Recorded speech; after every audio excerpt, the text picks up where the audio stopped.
Howard Hughes wasn't just a tycoon. He was a one-man epic. A film producer, aviation pioneer, and billionaire recluse, Hughes took extravagance to heights few dared to imagine. Literally. One of his most outrageous indulgences was the legendary Spruce Goose, a colossal wooden aircraft that cost millions to build, and flew just once. But for Hughes, it wasn't about practicality. It was about possibility. And his obsession didn't stop at aviation. He bought entire fleets of planes, many of which never left the ground. Just knowing they were his was enough. Behind closed doors, Hughes lived like a ghost wrapped in velvet. He would rent out entire floors of luxury hotels, black out every window, soundproof every wall, and fill the rooms with custom furniture, all in service of a solitude money could buy. And then there was Hollywood. When most saw a sinking ship, Hughes saw a legacy. He purchased RKO Pictures in the 1940s, pouring millions into a fading studio, because if anyone was going to write the next chapter of Hollywood, it would be him.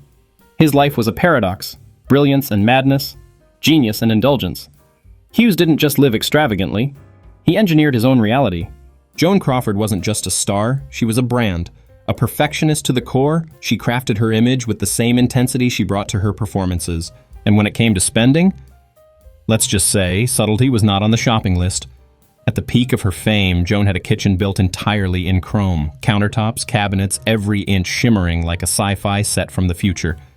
It wasn't just a place to cook. It was a monument to control and glamour. But her most infamous indulgence? Monogrammed toilet paper. Yes, you heard that right. Rolls of custom-printed tissue proudly displaying her initials. Because in Joan's world, no detail was too private for a personal touch. And she didn't stop with herself. Her dogs lived better than most people, complete with bespoke wardrobes, custom beds, and even their own chef. She treated them not as pets, but as extensions of her meticulously polished persona. Behind the dazzling surface, though, was a woman fighting to remain relevant in a town that could love you one day and forget you the next. Her extravagances weren't just vanity, they were armor. Proof that in a world obsessed with youth and beauty, Joan Crawford would always be unforgettable. Lana Turner wasn't just a Hollywood starlet, she was the blueprint for glamour.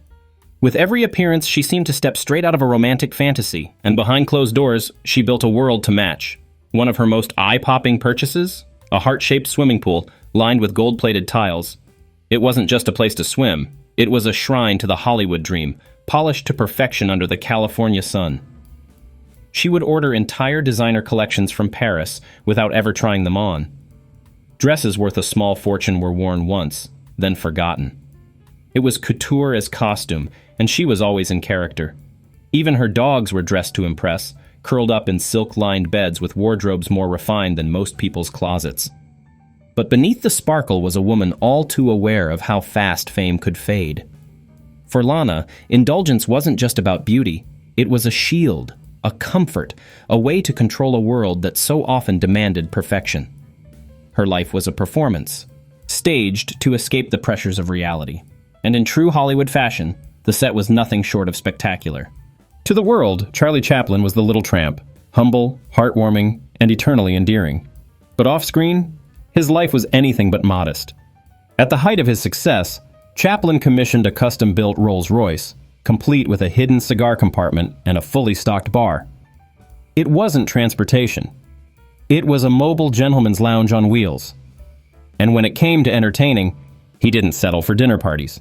His Beverly Hills mansion became the site of legendary gatherings, attended by royalty, diplomats, and the creme de la creme of Hollywood. With orchestras in the garden, imported delicacies on silver trays, and fireworks lighting up the night sky, Chaplin's soirees were unforgettable productions in themselves. But perhaps his boldest investment was his very own film studio. While it served his creative ambitions, it was also a temple of opulence, with every detail designed to reflect his artistic control and success. It's the great paradox of Charlie Chaplin. A man who gave voice to the struggles of the working class while living in unapologetic luxury. Silent on screen, yes, but his lifestyle? That spoke volumes. Elizabeth Taylor didn't just wear diamonds, she defined them. The violet-eyed goddess of Hollywood's golden age lived in a realm where sparkle was a lifestyle and indulgence was a birthright. Her most famous treasure, the Krupp diamond, a nearly 34-carat stone she purchased in the early 1960s for over $300,000. It later became known simply as the Elizabeth Taylor diamond, because honestly, who else could make a gem that iconic? And that was just the beginning. Among her legendary collection was the La Peregrina pearl, a 16th century relic once owned by royalty, which she had set into a bespoke necklace. These weren't accessories. They were trophies, symbols of power in a world that didn't always give it to women. Her homes, too, reflected that majesty. From a lavish Swiss villa filled with art to carefully curated interiors worthy of a museum, Elizabeth didn't just live, she reigned. But her spending wasn't reckless. It was deliberate. A way to craft a world where she wasn't just a movie star, but Hollywood royalty. In a male-dominated industry, her jewels were more than sparkle. They were armor. Fred Astaire made dancing look effortless, but behind the scenes, his tastes were anything but light. Known for his precision on stage, Fred carried that same meticulous flair into his personal life, starting with his feet. He owned hundreds of custom-made shoes, each crafted specifically for his unique step and style. Some pairs even had gold-plated soles. Not for show, just because he could. But Fred didn't stop at footwear. He had a love for racehorses and treated them like royalty. His stables, outfitted with imported marble floors, chandeliers, and climate control systems. These weren't barns, they were 5-star accommodations for thoroughbreds. What made it all the more fascinating was Fred's restraint in public. He rarely flaunted his wealth.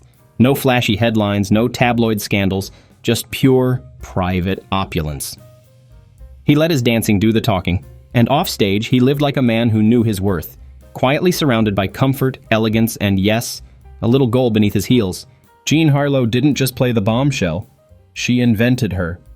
With her icy blonde hair and sultry screen presence, she captivated a generation. And in real life, she lived like a star sculpted from pure white light. Her most iconic indulgence? A custom pearl white Cadillac, complete with chrome accents and a matching interior. She treated the car like a sacred object, personally polishing it to a mirror shine as if perfection was her daily ritual. Inside her home, the fantasy continued. Her bedroom was a monochromatic dream, white silk sheets, fur rugs, mirrored surfaces, and a diamond-studded vanity.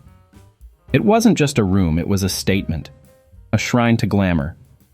And then there was her lingerie collection, imported, designer, and purchased in bulk. Many pieces worn only once, if at all.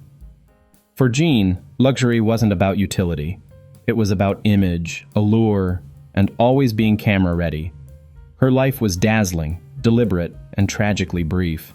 A flash of brilliance in the studio lights, one that still echoes through old Hollywood's most Errol Flynn lived like he acted, fast, loud, and larger than life.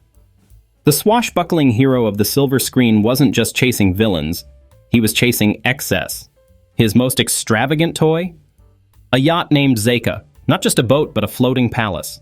It came fully loaded, luxurious furnishings, a top-shelf bar, and enough space for the legendary parties that often raged until dawn. Hollywood insiders knew, if you got invited to Zeka, you were in for a wild ride. And then there was the monkey. Yes, a real monkey, dressed in custom-made outfits, often perched on Errol's shoulder at parties, stealing both the spotlight and the hors d'oeuvres. But Flynn wasn't just about open seas and chaos. He also bought a sprawling estate in Jamaica, complete with a private beach and a full-time staff. It was paradise, at least until the upkeep started draining his fortune. Errol Flynn didn't just live life, he devoured it, one absurd purchase at a time. He was Hollywood's ultimate rogue, both on-screen and off, living every day like the final scene of a grand adventure. Rita Hayworth lit up the screen with every glance, every gesture, but behind that smoldering stare was a woman who built a world of luxury not just for show, but for sanctuary. Her most dazzling indulgence? A custom-built swimming pool shaped like a martini glass. Yes, complete with a diving board designed to look like an olive, because for Rita, even her leisure time came with a twist of glamour. Her wardrobe was a cinematic production in itself.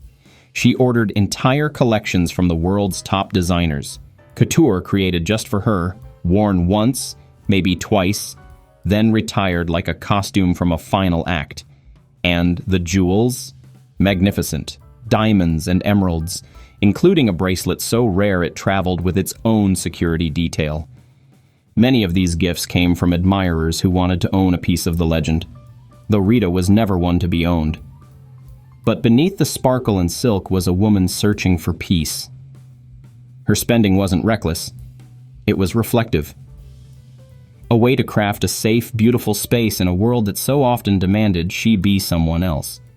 Rita Hayworth didn't just represent Hollywood fantasy. She lived it. And at times, she hid inside it. Greta Garbo famously said, "I want to be alone." And she meant it. But while she vanished from the spotlight, she quietly curated a life of eccentric, elegant excess. One of her most curious obsessions? Mirrors. Antique ones. Some dating back to the 1600s. She would spend hours arranging them around her home, creating a labyrinth of reflections, a visual metaphor perhaps, for the woman who became a legend by disappearing. Garbo also had a deep love for rare books. Once, she spent a small fortune on a first edition French novel. She didn't speak French fluently, and she never read the book. It simply sat on display, an object of beauty, mystery, and perhaps quiet defiance. And then there were the hats. Dozens? No, hundreds. Most were custom-made, many never worn. To Garbo, they weren't accessories. They were control, elegance, identity. Her world was cloaked in simplicity, but it was an artful, expensive kind of simplicity. A contradiction in every way, much like the woman herself. Greta Garbo lived not loudly but luxuriously, in silence, shadows, and style. Rudolph Valentino wasn't just a heartthrob, he was a fantasy come to life. And like any great fantasy, his real life was filled with castles, jewels, and even a cheetah on a leash. At the height of his fame, Valentino built Falcon Lair, a sprawling mansion perched in the hills of Hollywood. But this wasn't just another estate, it was a medieval dream, complete with turrets, secret passageways, and even a working drawbridge. It wasn't real estate, it was a role he could live in. But the most jaw-dropping sight? Valentino strolling the streets of Los Angeles with his pet cheetah. Yes, a cheetah. On a leash. He didn't just stand out in Hollywood. He made sure you couldn't look away. And when it came to personal style, Valentino had no interest in subtlety. Diamond cufflinks, gold-plated cigarette cases, and custom-made jewels were just part of his everyday look. He didn't dress to impress. He dressed to declare, "I am a star." His lifestyle was unapologetically lavish, fiercely individual, and utterly unforgettable. Much like his career, it burned bright, and far too briefly. Gloria Swanson wasn't just a star of the silent screen, she was its empress. And like any true empress, she surrounded herself with the kind of opulence most people only saw in dreams or history books. Her crown jewel? A custom-built mansion in Beverly Hills, modeled after the Palace of Versailles. Think imported marble, gold-plated fixtures, and a private garden so ornate, it felt like a royal court. And just to stay on brand, she even had her own screening room, something practically unheard of at the time. But Gloria's extravagance didn't stop at architecture. She was a devoted patron of haute couture, spending fortunes on Parisian gowns, including one made entirely of gold lame. It was so heavy she could barely move in it, but looking perfect after all didn't come cheap. And then, there was the private zoo. Yes, really.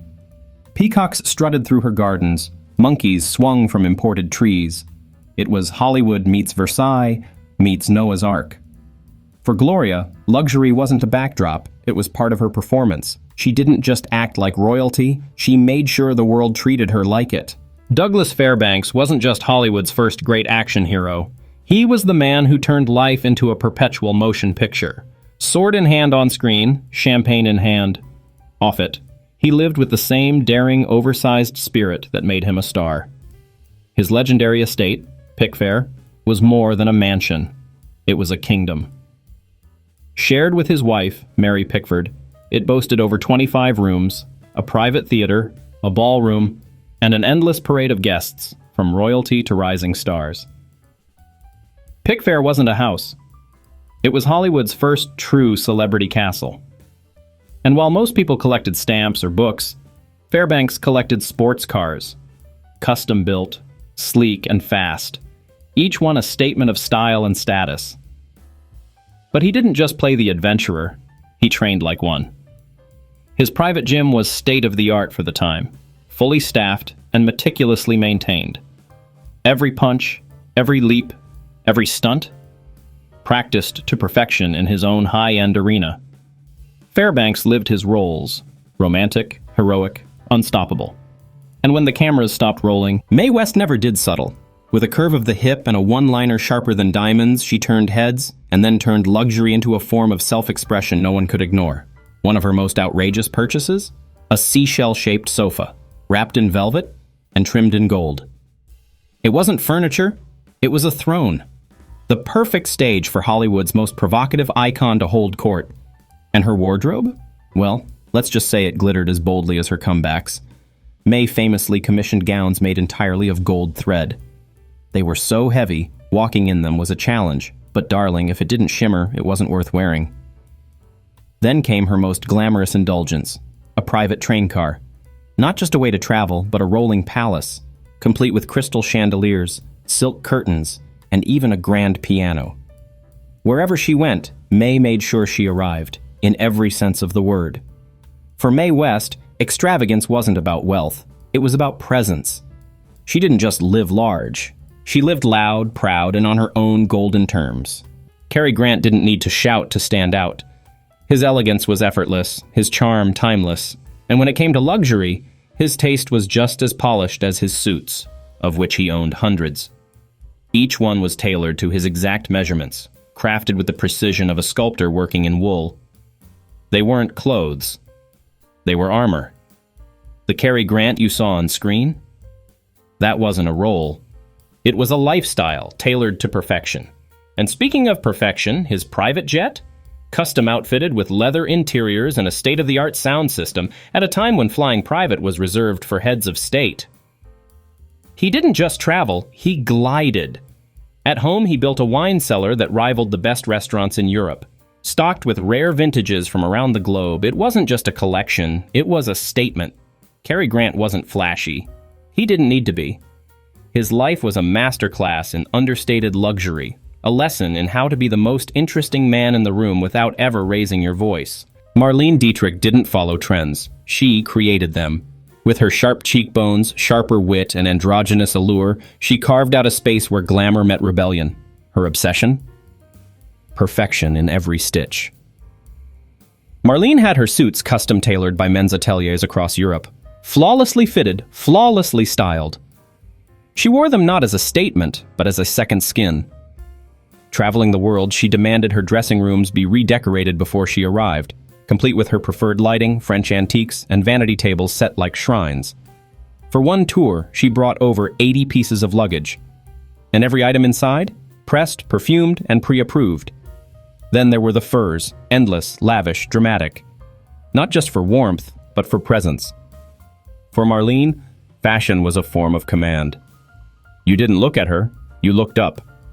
Her life was curated like a frame in one of her films, controlled, iconic, unforgettable. Buster Keaton was the master of deadpan chaos, the stone-faced genius of silent film. But off-camera, his life had the whimsy of a Rube Goldberg machine, with a splash of grandeur. At the height of his fame, he lived in a sprawling estate he helped design himself. His favorite feature? A miniature train system built to entertain his kids. Yes, with working tracks that wound through the gardens. Keaton was obsessed with gadgets. His home had hidden doors, automatic features, and moving platforms.